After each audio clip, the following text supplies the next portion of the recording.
할렐루야. 사랑의 주님, 뜨거운 여름입니다. 뜨거운 일기 가운데 우리를 불러주신 은혜를 감사합니다.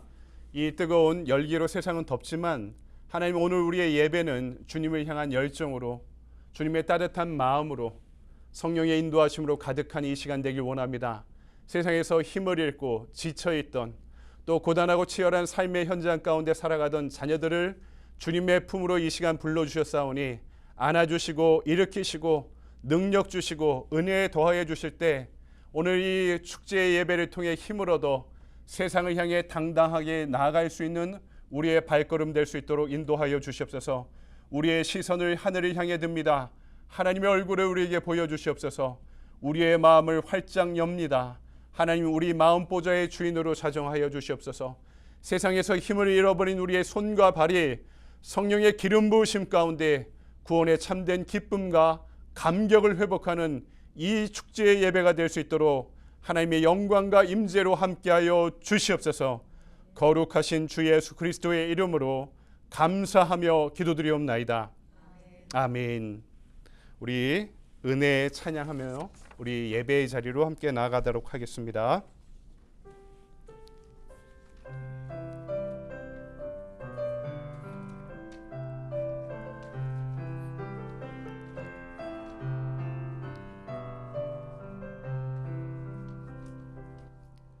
내가 누려왔던 모든 것들이, 내가 지나왔던 모든 시간이, 내가 걸어왔던 모든 순간이 당연한 것 아니라 은혜였소. 아침에 해가 뜨고 저녁에 노을, 봄의 꽃향기와 가을의 열매, 변하는 계절의 모든 순간이 당연한 것 아니라 은혜였소. 모든 것이 은혜,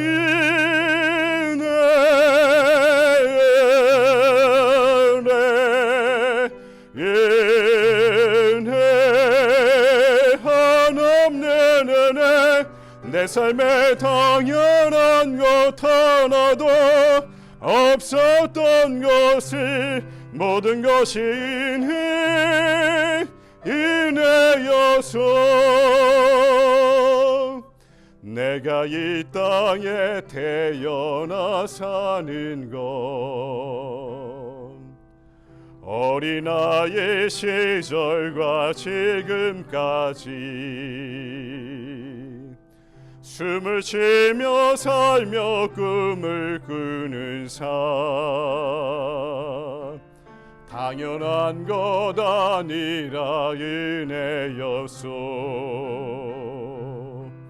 내가 하나님의 자녀로 살며 오늘 찬양하고 예배하는 삶, 복음을 전할 수 있는 축복이 당연한 것 아니라 은혜여소. 모든 것이 은혜,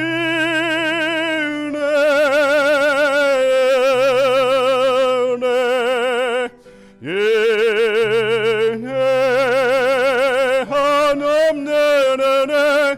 내 삶에 당연한 것 하나도 없었던 것을, 모든 것이 은혜여서. 모든 것이 은혜, 모든 것이 은혜, 은혜,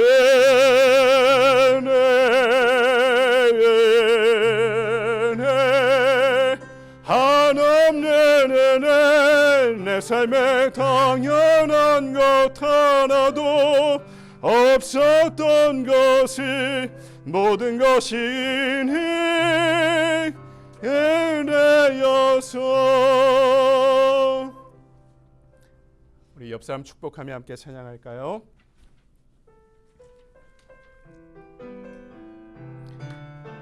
너는 담장 너머로 뻗은 나무, 너는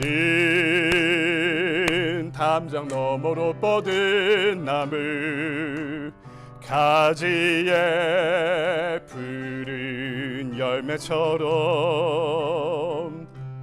하나님의 귀한 축복이 삶에 가득히 넘쳐날 거야. 너는 어떤 시련이 와도 능히 이겨낼 강한 팔이 있어. 전능하신 하나님께서 너와 언제나 함께 하시니 너는 하나님의 사랑, 아름다운 하나님의 사랑. 나는 널 위해 기도하며 내 길을 축복할 거야. 너는 하나님의 선물, 사랑스러운 하나님의 열매, 주의 품에 꽃 피운 나무가 되어줘. 아멘. 하나님께 박수로 영광 돌리도록 하겠습니다. 다시 한번 이 찬양 부르는데요, 가사를 좀 바꿔서 불러보도록 하겠습니다. 우리 야고의 축복이라고 너를 축복하는 찬양인데, 너라고 하니까 잘 은혜를 못 받으시는 것 같아요. 나라고 한번 바꿔보도록 합시다. 나는 담장 너머로 뻗은 하나님. 자기를, 본인을 잘 안아보시면서 한번 안고 본인을 한번 축복해 보시기 바랍니다. 나도 나를 잘 못 사랑하거든요. 나를 사랑하고 축복하면서 함께 찬양해 봅시다. 나는 담장 너머로, 나는 담장 너머로 뻗은 나무, 가지에 푸른 열매처럼 하나님의 귀한 축복이 삶에 가득히 넘쳐날 거야. 나는 어떤 시련이 와도 능히 이겨낼 강한 팔이 있어. 전능하신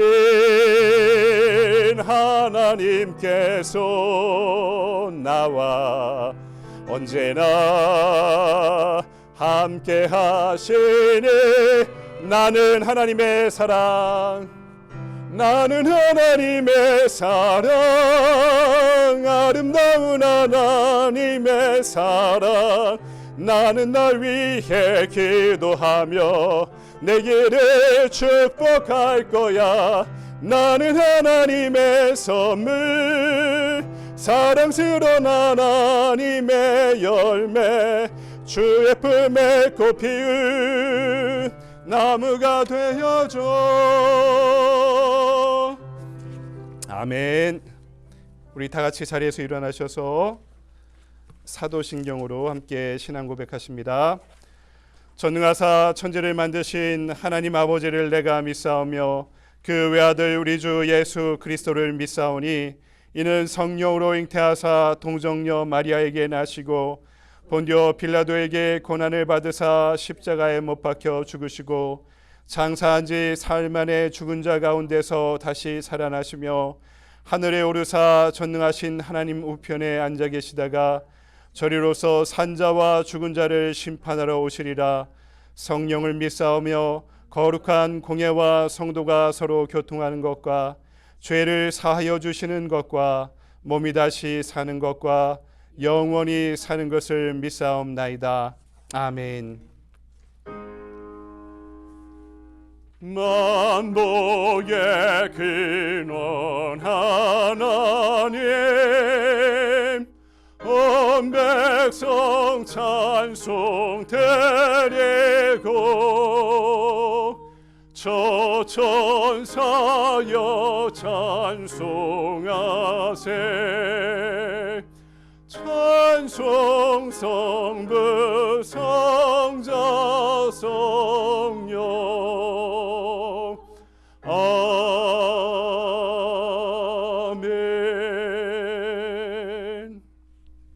자리에 앉으시겠습니다. 기도드리겠습니다. 사랑이 많으신 하나님 아버지, 오늘도 저희들을 불러 모아서 이렇게 귀한 성전에서 말씀과 은혜로 함께 기도를 하며 또 예배를 드리게 해 주시니 감사합니다. 아멘. 저희들이 이렇게 모인 것은 저희들이 모인 것이 아닙니다. 하나님의 은혜로 저희들을 불러주셨고 또 그 은혜에 감사해서 이렇게 모여서 기도드리는 것입니다. 하나님 아버지, 저희들은 눈이 있어도 보지 못해요. 귀가 있어도 듣지 못해요. 하나님께서 들려주시고 눈을 뜨게 하여 주시고 그 말씀으로 변화되어 새롭게 되어서 저희들의 삶이 다시 새로운 사람으로 변할 때 하나님이 저희들을 기뻐하신다 하셨습니다. 오늘도 저희들 그냥 왔다 그냥 가게 하지 마시고 이 믿음 안에서 하나님을 보게 하시고 주님의 음성을 듣게 하여 주시옵소서.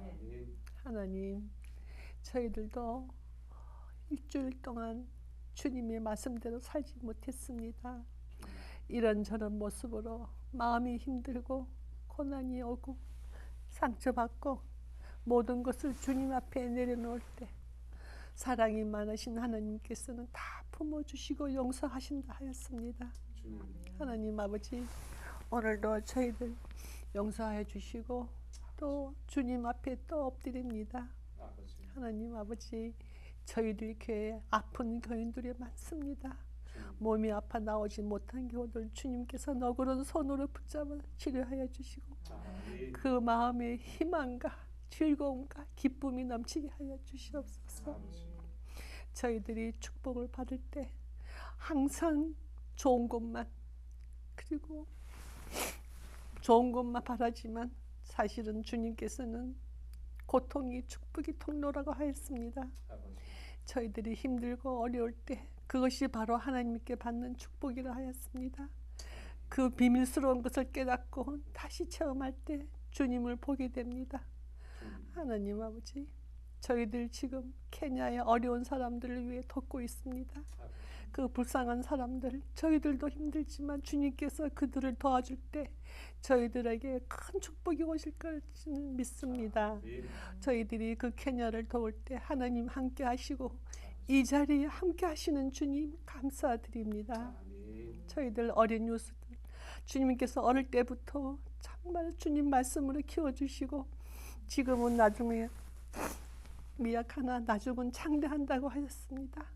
그 어린 아이들이 나가서 저희 살림교회를 더 크게 창대하게 해주실 줄 믿습니다. 아멘. 하나님께서 세우신 우리 이준용 목사님 가정에 강건함을 주시고 말씀의 능력을 주셔서 저희들이 말씀을 들을 때 그 말씀이 하나님의 말씀으로 꽂힐 때 마음의 변화가 되고 성령이 임하여서 새로운 마음으로 김할 때 주님께서 임한다 하였습니다. 오늘도 하나님 주님의 말씀으로 받아들이게 하여 주시고 그냥 왔다 그냥 가게 하지 마시옵소서. 하나님, 오늘도 주 예수 그리스도 이름 받들어 감사하며 우리 예수님 이름으로 기도드리옵나이다. 아멘. 아멘. 감사합니다. 오늘 교회 소식을 함께 나누도록 하겠습니다. 우리 앞뒤자로 인사 나눌까요? 사랑합니다. 환영합니다. 축복합니다. 오랜만에 뵙습니다. 또 방문하신 분이 계시는데요. 우리 수요일마다 비타민 성교회 함께 걸으면서 우리 최 선생님 뵀었는데요. 저희 교회 오늘 또 인도하셔서 나오셨습니다. 저희 뒤에 앉아 계신데 큰 박수로 잠깐 환영해 주시기 바랍니다. 환영합니다. 끝나고 또 함께 친교 나누시고 돌아가시면 좋을 것 같고요. 하루 한 말씀 월요일부터 금요일까지 계속 온라인 채널을 통해 우리 함께 나누고 있고요. 토요일은 6시 30분 둘루스 오피스에서 함께 모여서 새벽 기도회를 모이고 있습니다. 우리 비타민 선교 매주 수요일 오전마다 진행하고 있고 여러분 셀 모임에서 항상 우리 케냐 선교를 위해 후원해 주시고 기도해 주시기를 바라도록 하겠습니다. 다른 내용은 주보를 참고해 주시고 다 같이 자리에서 일어나셔서 찬송가 213장 1절 부르시면서 준비하신 예물을 하나님께 드리겠습니다. 나의 생명 드리니 주여 주셔서 세상 살아갈 동안 찬송하게 하소서.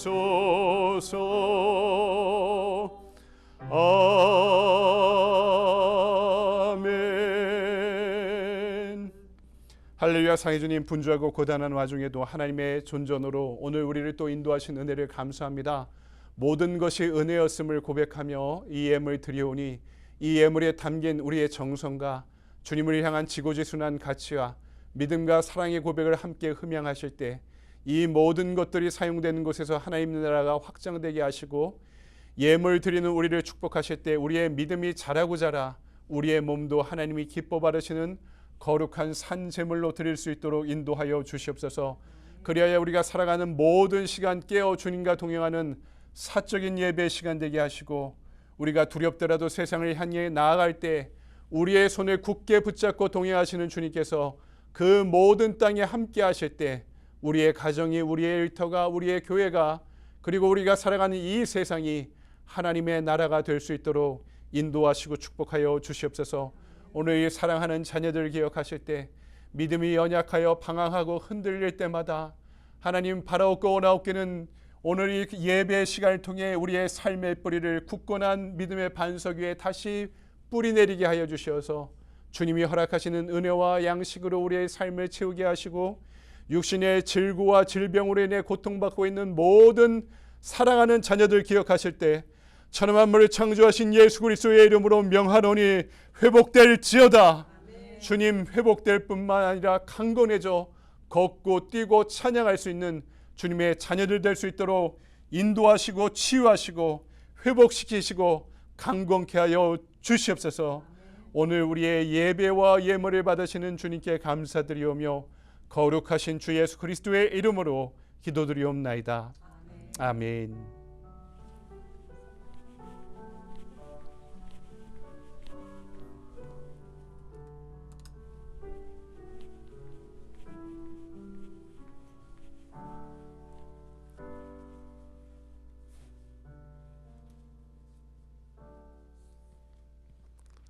이 시간 오늘 우리에게 주신 말씀 함께 보겠습니다. 서신체로 사도행전 1장의 말씀 함께 찾을까요? 15절로부터 26절까지의 말씀입니다.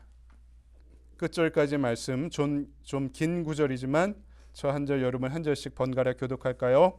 모인 무리의 수가 약 120명이나 되더라. 그때 베드로가 그 형제들 가운데 일어서서 이르되 형제들아, 성령이 다혜의 입을 통하여 예수 잡는 자들의 길잡이가 된 유다를 가리켜 미리 말씀하신 성령이 응하였으니 마땅하도다.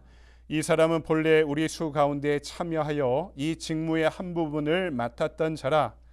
이 사람이 불의의 싹스로 밭을 사고 후에 몸이 곤두박질하여 배가 터져 창자가 다 흘러나온지라.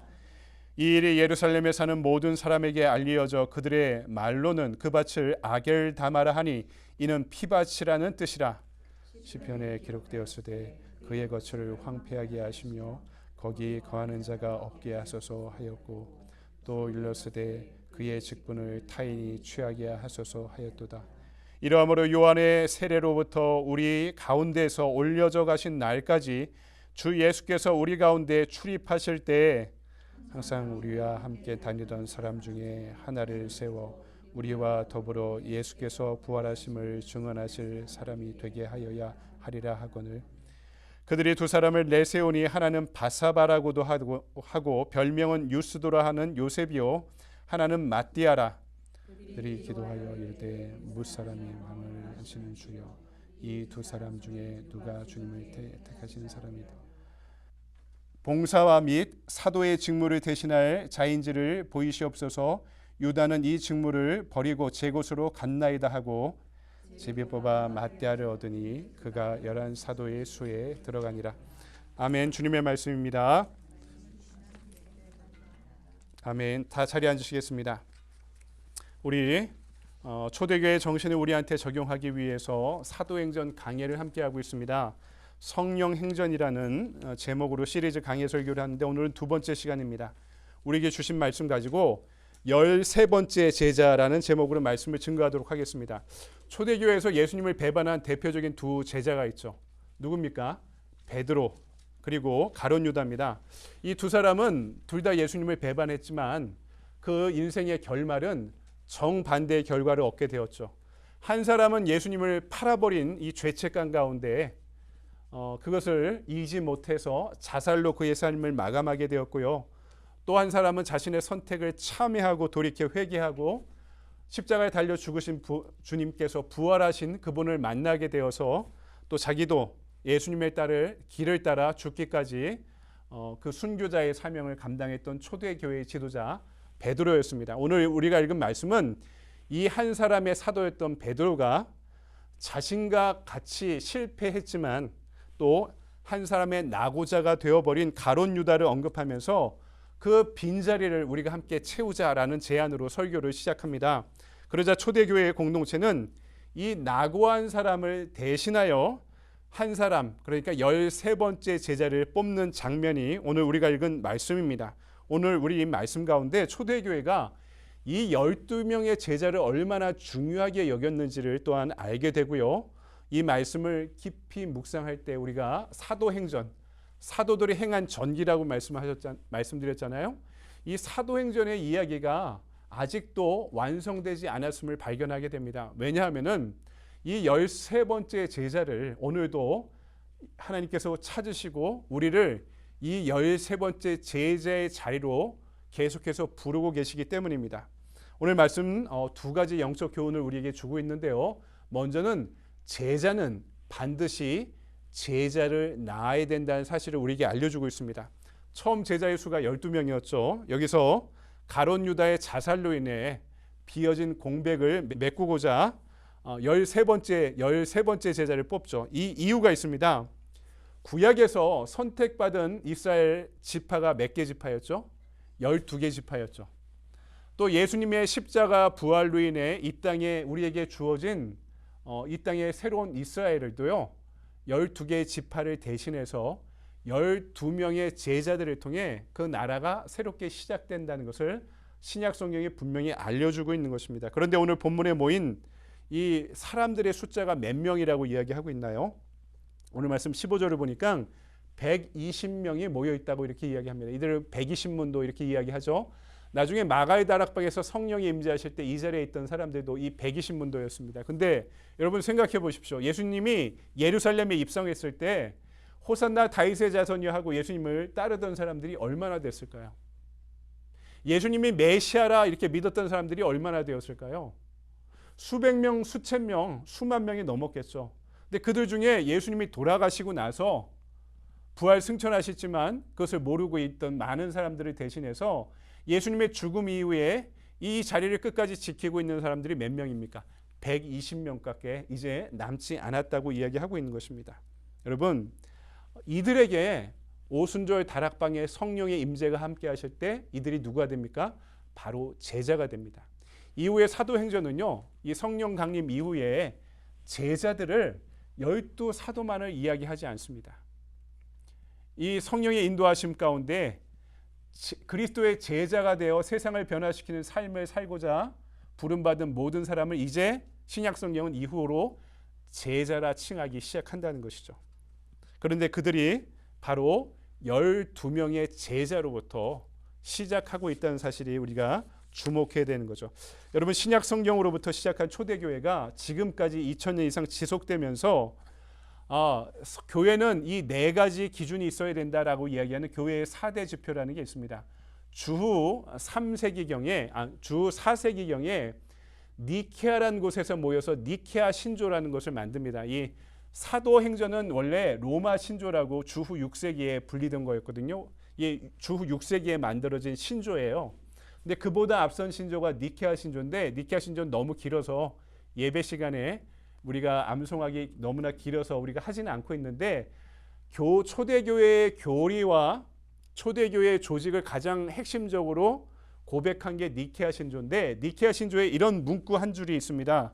많고 많은 문구 중에 교회는 하나이고 거룩하며 보편적이고 사도적인 교회다 라고 교회의 4가지 기준을 이야기합니다. 이게 이제부터요 니케아 회의가 왜 모였냐면 정통과 이단을 구분하기 위해서 모였거든요. 하도 이단들이 발흥하고 있어서 무엇이 신앙의 기준이 되어야 될까라는 것을 만들기 위해서 니케아에 모여 니케아 신조를 만들게 됐는데 거기 이제부터 교회는 이 4가지가 있을 때 교회라고 부른다. 어떻게 해요? 교회는 하나이고 거룩하며 보편적이고 사도적인 교회. 하나이다라는 것은 단일성을 이야기합니다. 단일성.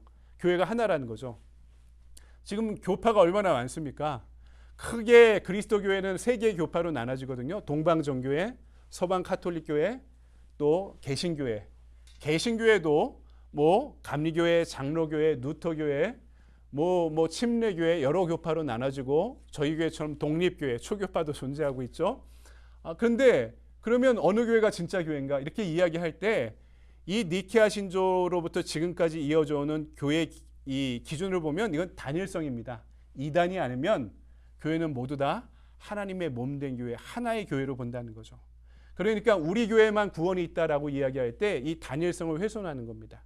그럼 그게 정상적인 교회, 건강한 교회라고 할 수 없죠. 우리의 교단에만 우리의 교회에만 구원이 있다라고 이야기할 때 이 단일성을 훼손하는 겁니다. 또 하나는 뭡니까? 하나의 또 거룩하며라고 이야기하죠. 거룩성이 이 교회가 교회되게 만드는 기준이죠. 교회가 왜 말 많고 탈 많은지 아십니까? 교회는 죄인들이 모이기 때문에 말 많고 탈 많습니다. 근데 그럼에도 불구하고 교회는 세상과 구분돼야죠. 성도들은 세상에 살아가는 사람들과 구별돼야죠. 그들과 다른 어떤 것이 있어야죠. 그것이 뭡니까? 회사와 다른 조직과 다른 교회의 모임의 특성이 있어야 되고 세상을 살아가는 사람들과 다른 성도들의 어떤 특징이 있어야 되는데 이것을 거룩함, 세상과 구별된 거룩함이라고 이야기하고 또 하나는 뭡니까? 보편성. 여러분 이 성경이 2000년 전에 신약 성경이 쓰여졌죠. 맞죠? 그러면 그때는 진리였는데 지금은 진리입니까? 아닙니까? 지금도 진리죠. 그래서 우리가 이 성서적인 기준에 바로 서기 위해 노력하는 거 아닙니까? 이게 보편성이라는 겁니다. 2000년 전의 말씀이 진리라면 지금도 그 말씀은 시대가 변해도 진리로 받아들이는 것. 진리는 시대를 떠나 보편적이라는 것입니다. 마지막이 사도성입니다. 이게 뭐냐면 오늘 12제자가 나오잖아요. 이들이 사도인데 사도로부터 복음이 우리에게 주어지면 우리는 이 복음을 우리의 후대들에게 전달해야 되는 것입니다. 이게 사도성이에요. 근데 제자를 다른 말로 사도라고 얘기하죠. 복음을 받아들인 자로서 이 복음을 누군가에게 또 전달해야 될 이 사명을 갖고 있다는 거죠. 이거 선교적인 사명이 있다는 겁니다. 이게 사도성인데 이제 가톨릭 교회는 이 사도권이라는 것이 교황 성하에게만 있다고 이렇게 믿는 것이고 우리 개신교회는 모든 교회와 성도들에게 이 사도성, 사도권이 주어졌다고 믿는 것이 차이점이 있다는 것입니다. 그런데 그동안 개신교회가 간과하고 있던 것이 이 사도성이었습니다. 이 사도성이라는 것이 사도들이 동시대에 그리고 후시대의 사람들에게 이 복음을 전하기 위해 그들을 제자로 부르고 양육시키고 훈련시켜 복음을 전한다는 의미를 갖고 있다는 것이죠. 그렇다면 오늘 이 사도성이 우리에게 주어졌다는 말은 뭐냐면 나도 이 시대의 사도로 부르심 받아 이 복음을 받아 우리의 자녀들에게 우리의 후세대들에게 복음을 전달할 사명을 이 땅에 부여받았다는 것입니다. 이게 사도성이라는 겁니다. 제자가 됐다면은 다른 이들을 제자 삼는 일을 위해서 우리가 교회로 부름받고 교회는 그 일을 하는 거죠. 마틴 루터가 종교개혁을 하면서 뭐라고 합니까? 성직자에게만 있던 이 권한을 모든 성도들에게 함께 나누죠. 이 만인 사제설이라고 이야기하지 않습니까? 이게 개신교회의 특징 중에 하나죠. 그러면 여러분 저는 모이는 교회의 성직자로 부름받은 겁니다. 여러분들을 예배를 인도하고 여러분들을 양육하고 훈련해서 또 세상으로 파송하는 역할들을 하는 거죠. 여러분은 그렇다면은 흩어지는 교회의 성직자가 되는 거죠. 여러분의 가정을 하나님의 나라로 만들기 위해서 여러분의 일, 여러분의 전문성, 여러분이 세상에 사는 일, 이것을 여러분의 성직으로 받아 안아서 이를 통해 하나님의 영광을 위해 하나님의 나라를 위해 살아가도록 파송받은 부름받은 존재라는 것입니다. 우리 모두가 그런 의미에서 성직자가 되었다는 것이죠. 다른 말로 오늘 성서 안에서 이야기하면 사독으로 부름받았다, 제자로 부름받았다는 뜻을 갖고 있는 것입니다. 여러분, 그래서 제자 훈련이라고 이야기하는 게 뭡니까? 제자는 세 가지 요소가 필요하거든요. 부름받음이 있고요, 훈련이 있고 보내심이 필요합니다. 크게 세 가지예요. 제자로 부르시잖아요. 우리를 교회로 부르신다는 것이 다른 말로 제자로 부르시는데 우리는 다 부름받은 존재입니다. 근데 부름받은데 니나노 하고 인생을 살아갈 수 없고, 제자로 부름받았으면 어떤 사람은 누구의 제자야라고 이야기할 때 누구한테 배웠다는 겁니까? 스승이 있다는 거죠. 요새 말해서 뭐 박사학위를 누구 밑에서 했어 그러면 스승의 학문 방법론으로 배웠다는 겁니다. 그 스승한테 학위를 받았다는 거죠. 그리고 우리가 예수의 제자가 되었다는 것은 예수님한테 배웠다는 겁니다. 양육받고 훈련받는다는 것이죠. 말씀 안에서. 그때 우리가 제자 되었다. 여러분 생각해 보십시오. 예수님이 내 인생의 스승인가? 그게 제자입니다. 내가 그분한테 배웠다는 거죠. 그럼 내가 이 세상을 살아가는 기준이 그 말씀에 있고 그분의 진리에 있고 그분의 가르침에 있다고 믿는다면 예수님이 내 스승이 되신 거죠. 배웠기 때문에. 그리고 제자는요, 파송받아야 되죠. 여러분의 가정으로 파송받고 또 큰 의미로 우리의 교회로 여러분 모두 다 어떻게 부르심도 받고 이 교회를 섬기기 위해 파송받기도 했고, 여러분의 직장으로 파송받기도 했고, 여러분이 살아가는 모든 부딪힘의 관계 안에 세상으로 제자로 파송받은 것입니다. 그래서 여러분, 우리가 세상을 좀 넓게 봐야 됩니다. 교회의 타락은요, 제자들이 받은 은혜를 누리는 데서만 시작되는 것입니다. 누리기만 하고 그 제자로서의 역할을 감당하지 못할 때 교회의 기능은 무너지고 교회는 타락하는 것입니다. 내가 이만큼 신앙생활을 했으니 이제는 좀 누리고 싶다. 그런 것이 없다는 것입니다. 내가 교회에서 목사님한테 인정받네 못 받네 여기에 목숨 걸지 말라는 것입니다. 지금은 우리가 믿지 않는 자들을 전도하고 세상에 나가 세상을 변화시키는 선교적인 책임을 감당하기 위해 제자로 부름받고 파송받고 있다는 사실을, 여러분 이것이 우리에게 주어진 13번째 제자의 직무라는 사실을 잊지 마시기 바랍니다. 두 번째, 그렇다면 제자가 무엇을 하는 사람들입니까? 여러분, 제자가 되면 심각한 열병을 앓기 시작합니다. 팬데믹 때 코비드 거의 한 번씩 이상 알아보시지 않으셨습니까? 안 걸리셨던 분은 운이 좋으실 텐데요. 이 학계에 보고되지 않은 열병이 하나 있는데요. 예수님의 제자가 될 때 생기는 병이 있습니다. 들어보셨습니까? 이 병이 전염력이 매우 강하다고 합니다. 이 병을 전염시키는 바이러스도 그 정체가 알려지지 않았다고 합니다. 이 병을 제가 이름을 붙여봤는데요. 이 병의 이름은 예수 사랑병입니다. 예수 사랑병.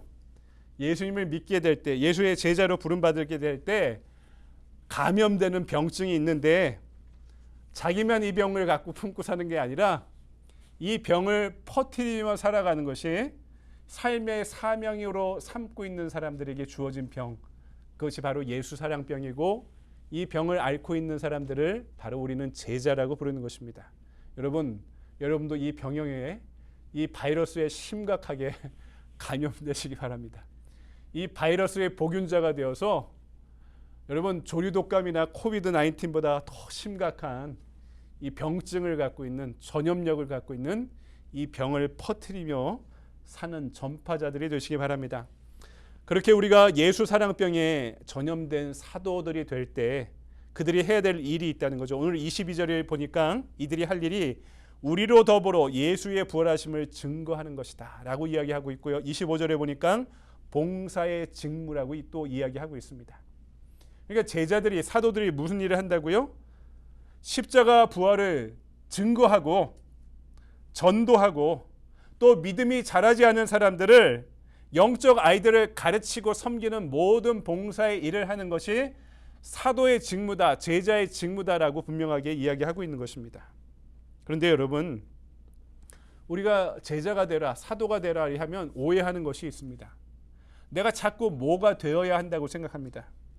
어떤 직업을 선택하고 어떤 일을 해야지 이것이 가능하다. 가령 목사가 되고 전도사가 되고 이를 위해 신학교에 가지면 이것이 가능하다고 착각합니다.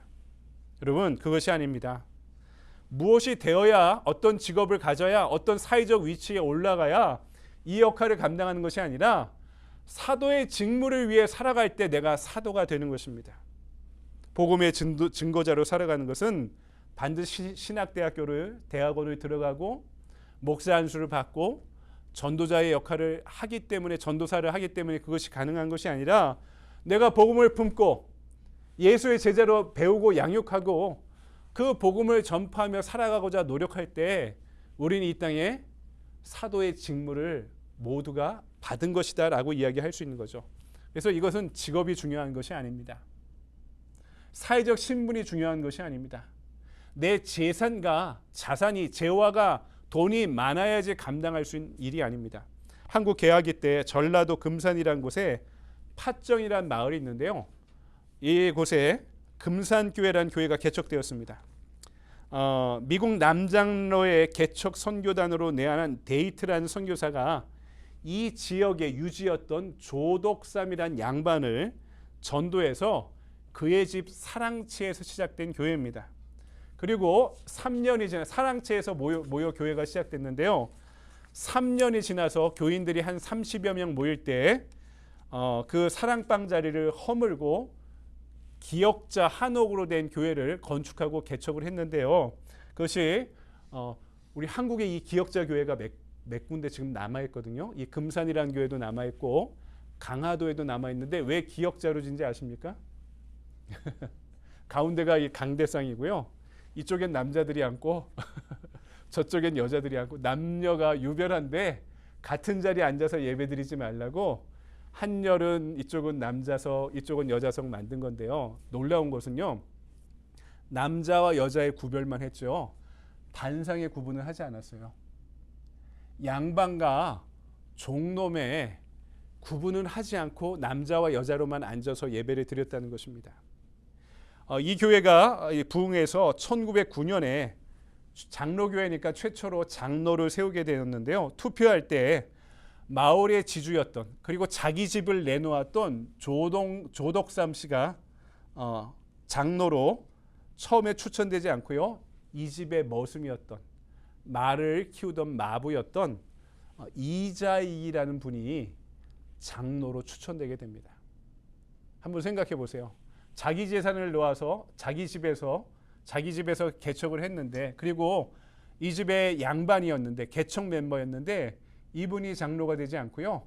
이분의 집에 있던 종 머슴이었던 이자익 씨가 이 금산교회 1호 장로로 추천받아 이제 투표를 하게 되는데 이제 교인들이 웅성웅성하기 시작하니까 이 조덕삼 씨가 그전에는 영수였습니다.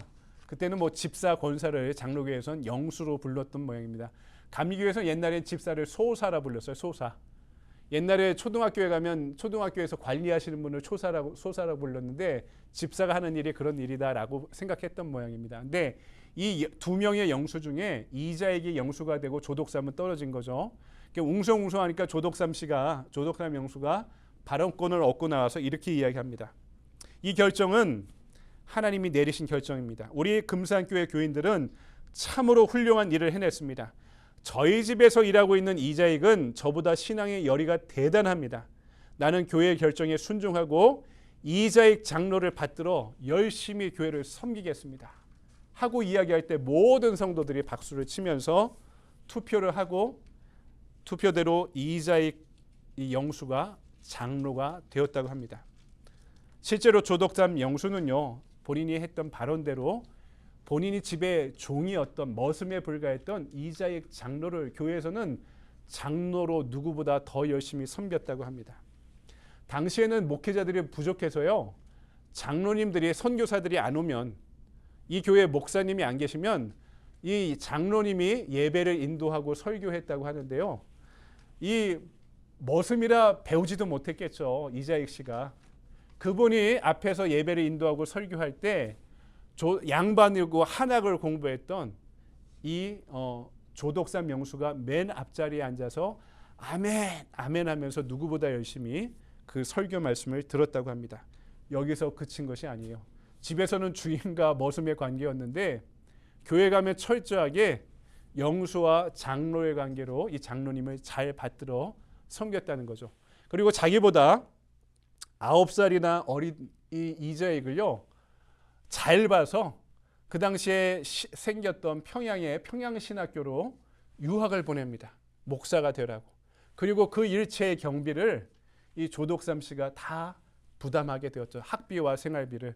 그래서 거기서 신학 공부를 마치고 안수를 받고 자기 교회에 그 금산교회에 담임 목사로 1915년에 부임해서 담임 목사의 역할을 감당하고 은퇴할 때까지 이후에 장로가 된 조독삼 장로님은요 이자익 목사님을 그 누구보다 잘 지지하고 섬기셨던 분이라고 합니다.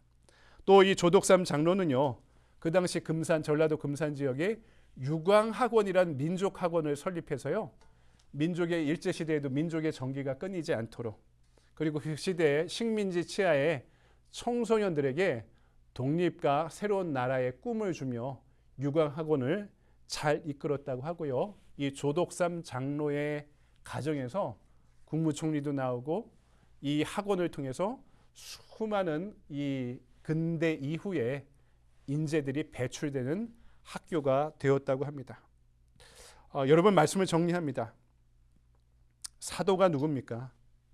예수를 모르는 사람들에 대한 죽어가는 영혼들에 대한 긍휼의 마음을 품은 사람들 그리고 예수님에 대한 사랑이 그분이 우리에게 맡겨진 모든 일에 대한 열정으로 나타나 그 역할을 감당하는 이들이 사도입니다. 이를 위해 내가 예수 그리스도의 증인이 되는 것은 반드시 어떤 직업을 갖거나 어떤 사회적인 위치에 올라야 가능한 것이 아닙니다. 돈이 많거나 적어서 가능하고 불가능한 것이 아닙니다. 여러분 생각해 보십시오.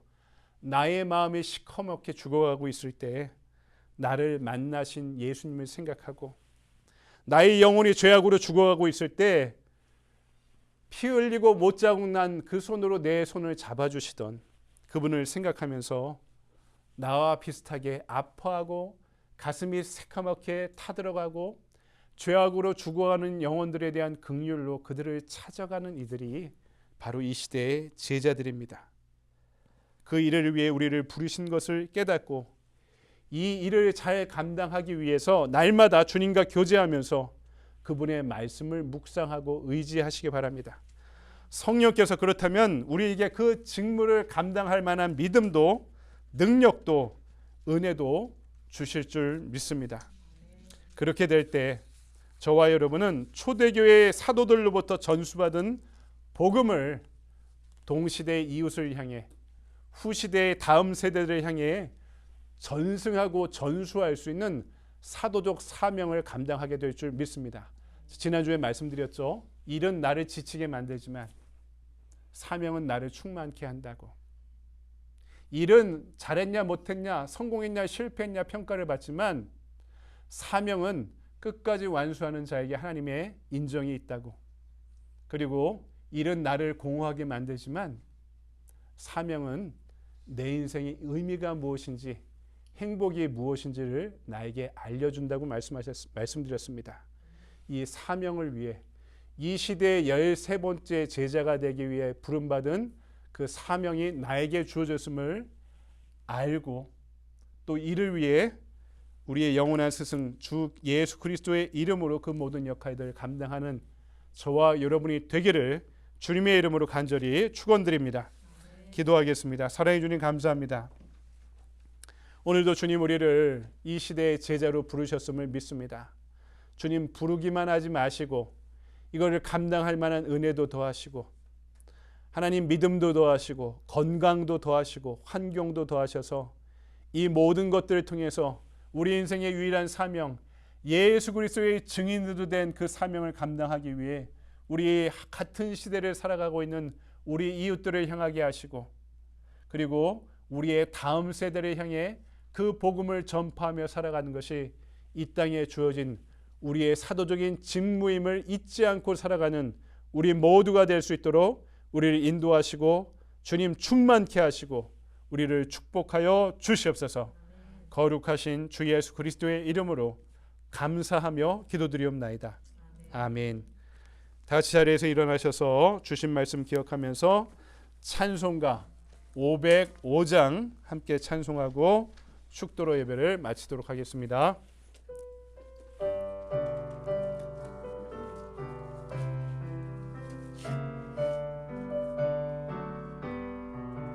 온 세상 위하여 나 복음 전하리. 만 백성 모두 나와서 주 말씀 들으라. 죄 중에 빠져서 헤매는 자들아, 주님의 음성 듣고서 너 구원 받으라. 전하고 기도해 매일 증인 되리라. 세상 모든 사람 다 듣고 그 사랑 알도록 온 세상 위하여 예 복음 전하리. 저 죄인 회개하고서 주 예수 믿으라.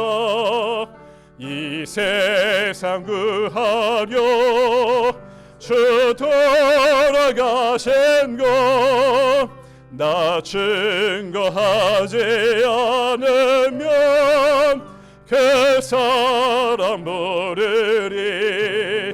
전하고 기도해 매일 증인 되리라.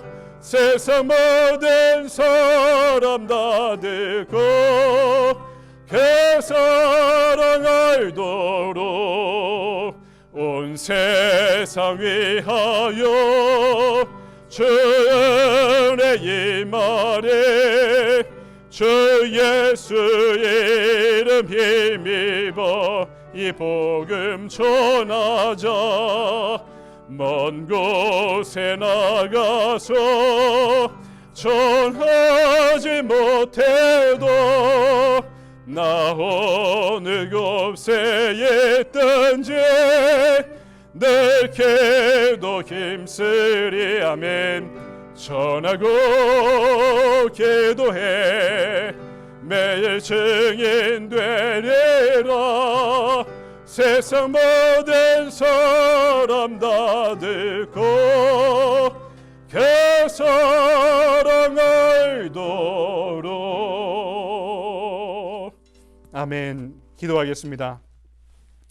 이제는 교회의 머리 되신 우리 주 예수 그리스도의 은혜와 하나님 아버지의 무한하신 사랑과 날마다 감화감동 인도하시는 성령님의 역사하심이 예수 그리스도의 제자가 되고자 하는 예수 사랑병에 감염되어 예수를 사랑하여 제자 되는 일, 즉 내가 제자가 되고 누군가를 제자 삼는 사도적 직무를 감당하길 원하는 오늘 이 시대의 13번째 제자가 되길 원하는 이 자리의 모든 사랑하는 성도들, 주님의 자녀들 위에 지금으로부터 영원토록 함께하여 주시옵기를 간절히 축원하옵나이다.